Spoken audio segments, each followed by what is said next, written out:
What would you do if your life savings vanished overnight? In 1931, that nightmare became reality for millions of Europeans when Austria's largest bank collapsed, the first domino that would bring the continent to its knees. While everyone remembers America's breadlines and Wall Street chaos, what did Europe's Great Depression look like? Cities that had barely recovered from World War I now faced a new enemy: complete economic devastation. Over the course of the crisis, 1 in 5 workers lost their jobs, banks collapsed, and European trade plummeted by over 66%. But what caused Europe to spiral from post-war recovery into financial ruin? Buckle up as we uncover the chaos and economic turmoil behind Europe's Great Depression. Let's start in the early 1920s. Europe was a continent rebuilding from the ashes of World War I, having to reconstruct factories, farms, and homes. Europe's industry lagged behind an increasingly productive United States. The average US factory worker now produced twice as much per hour as their European counterpart. World War I had also left economies shattered by debt from reparations obligations and would see traumatized populations with hunger and hyperinflation. Desperate for stability and recovery, European nations leaned heavily on help from Uncle Sam, with American banks becoming Europe's ATM. The Dawes Plan of 1924 restructured German reparations and opened the floodgates of US loans into Europe.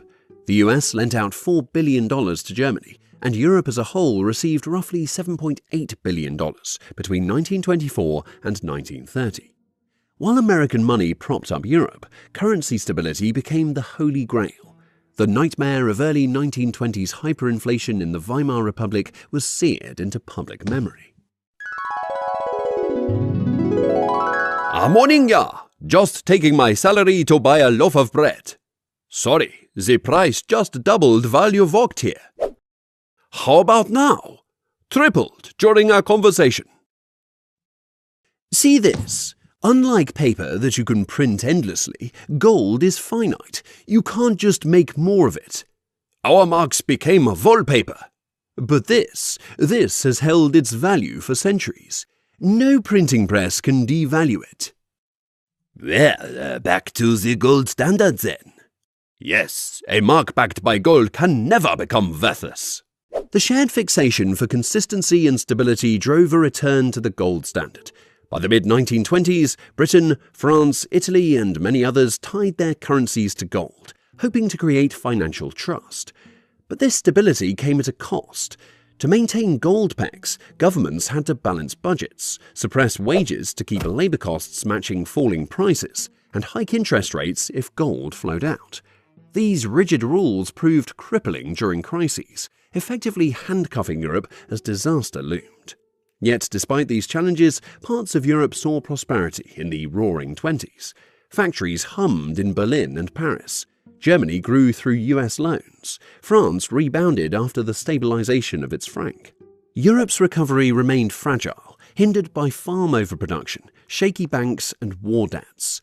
However, this fragile recovery wouldn't last, and in 1929, things would take a turn for the worse. When America sneezes, the rest of the world catches a cold. In October 1929, Wall Street crashed, and the shockwave hit Europe hard. US investors and banks filled with fear began calling in their loans. Europe lost its American lifeline that it had come to heavily rely on. Time to pay up, folks.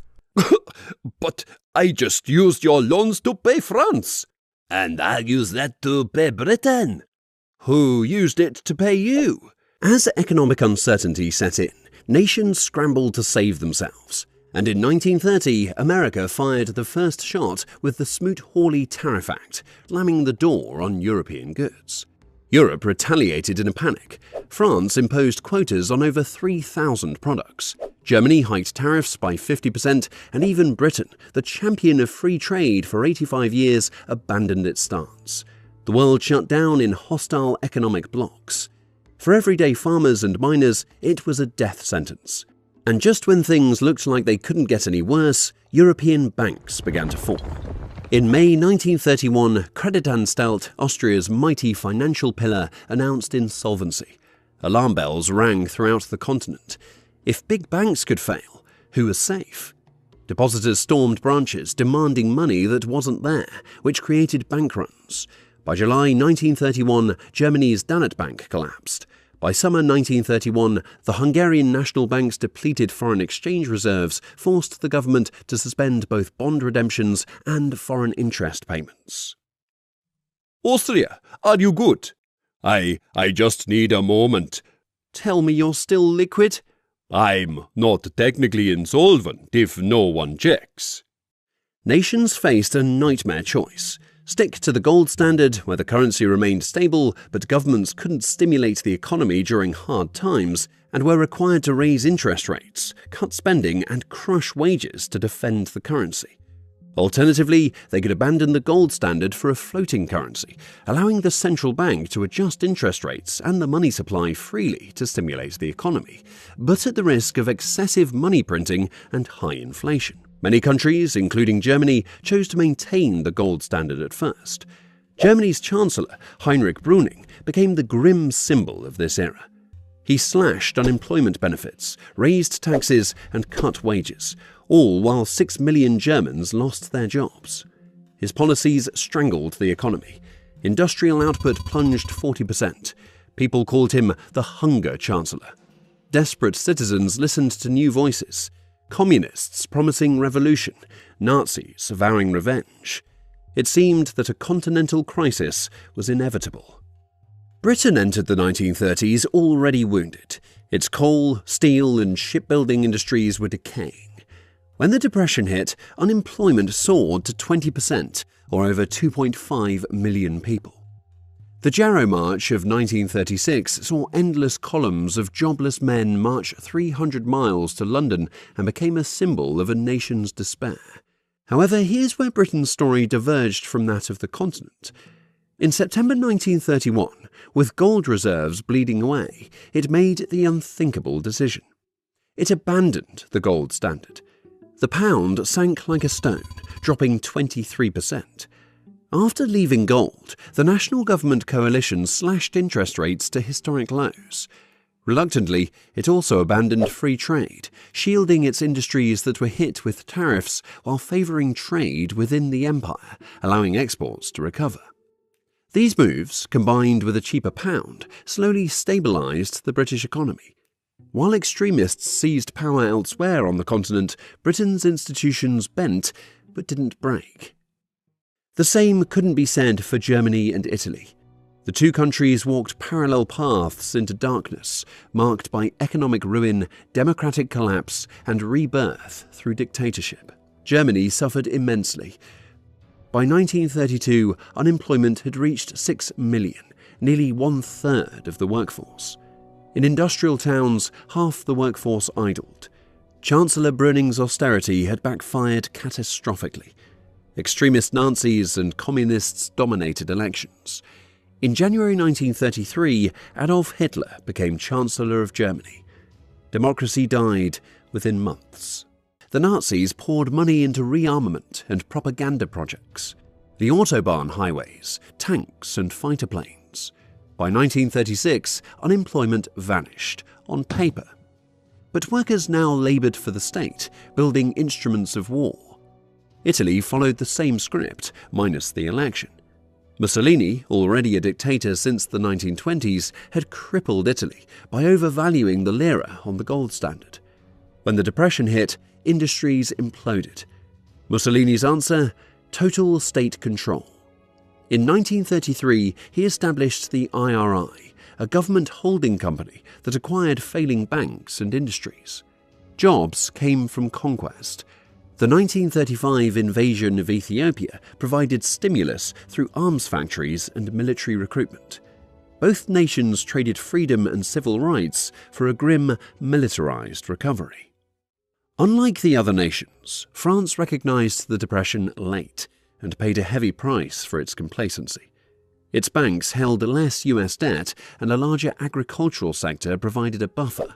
Through 1930, France felt insulated. Stubbornly clinging to the gold standard while others devalued it, France priced itself out of the world market. Deflation set in. Prices and profits tumbled. Unemployment rose, fueling unrest. Politics descended into chaos. 6 governments rose and fell between 1931 and 1935. In February 1934, far-right rioters nearly toppled the Republic. Society was split between fascist leagues and militant communists. Finally, in 1936, voters handed power to the left-wing Popular Front. Prime Minister Léon Blum launched a quiet revolution, introducing the 40-hour workweek, mandatory paid vacations, and wage hikes. For the first time, French workers gained paid holidays, heading to the beaches instead of barricades. France also abandoned gold, but business elites put an end to the experiment. Capital fled, investment froze, and by 1938 the Popular Front collapsed. France entered World War II divided, demoralized, and economically weaker than it had been in 1929. My biggest bank collapsed. We're running on fumes and prayer. Wheat prices tanked. 40% of industry gone. Authoritarianism's back. It's cheaper than reform. We dumped the monarchy, tried democracy, and now we're gearing up for civil war. By the late 1930s, Europe's depression eased, not through cooperation, but through the grim threat of war. Large-scale rearmament in Europe, the Far East, and eventually the United States after 1939 finally absorbed the excess industrial capacity that had remained idle since 1929. Unemployment fell, but the cost was a continent arming for annihilation. The Depression's true devastation was political. Europe was already weak, and with the Great Depression, faith in democracy and capitalism evaporated. When moderates offered only hunger and hopelessness, millions embraced extremists, offering scapegoats and swift solutions. International cooperation died. Tariffs became weapons.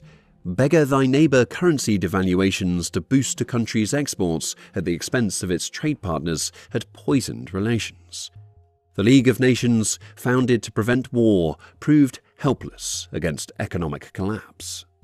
A weakened, fractured Europe could not resist aggression. Britain and France, economically exhausted, appeased Hitler, partly because war seemed unaffordable. Germany, rebuilt through militarism, craved conquest. The road from depression to Dachau was tragically short.